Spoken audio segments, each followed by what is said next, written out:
to the program. This is Your Business Morning.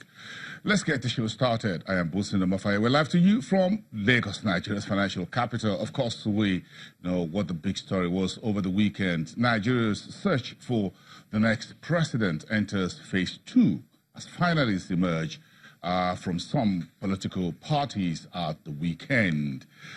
In the race right now, there are a few presidential hopefuls that have emerged via party primaries and reported as at the weekend, and we're listing a few of them for you, not in any particular order, but in the alphabetical order of their surnames only. These names are not listed in terms of preference, but by the alphabetical order of their surnames. So let's have the list, some of those that we're tracking for you this morning. Abubakar Atiku is the flag bearer for the People's Democratic Party, a former vice president between 1999 and 2007, a former deputy director with the Nigeria Customs Service, billionaire businessman and educationist. Also in the race for the presidential villa in February 2019 is Al Mustafa Hamza. He is representing the People's Party of Nigeria, the former chief security officer to the late head of state, Sani Abacha, and a former major in the Nigerian army. Also contesting is the incumbent president, Buhari Muhammadu GCFR of the All Progressives Congress. His incumbent president, a former military head of state, a retired major general, and a former Honorable Minister of Petroleum and Natural Resources. The current president was also a former governor of Nigeria's northeastern state and later Borno State. He's also an anti-corruption activist. In the fourth place, in alphabetical order, is Duke Donald of the Social Democratic Party, a former governor of Cross River State and a lawyer by education.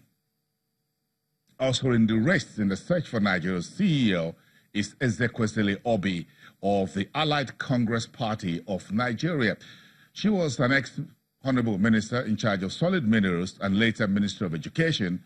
She was the pioneer head of the due process unit under the Obasanjo's administration, a former vice president of the World Bank.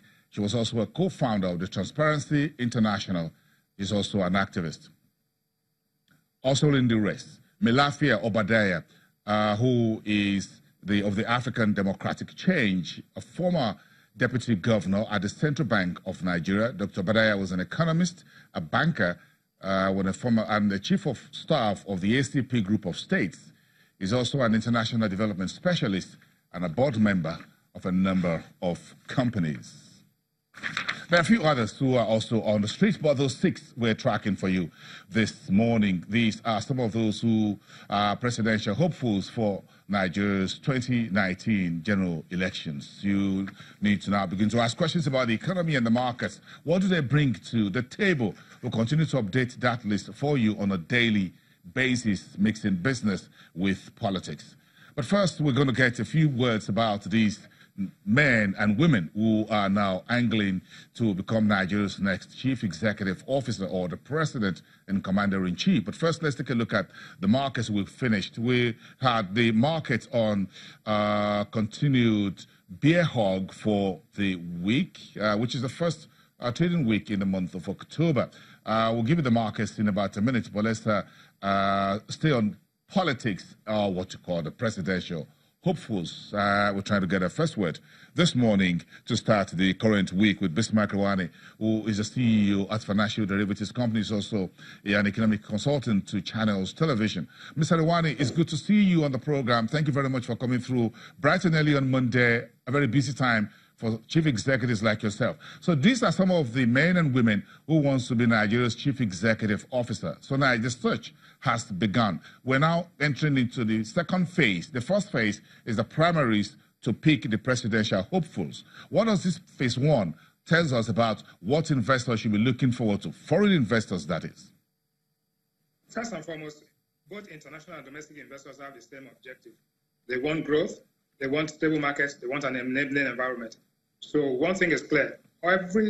Each of the candidates, all of them, from the incumbent to the challengers, all of them are promising that they will create an enabling marketing environment for investments, making Nigeria an attractive destination of investments. Yes. So What it means, therefore, is that from today, now that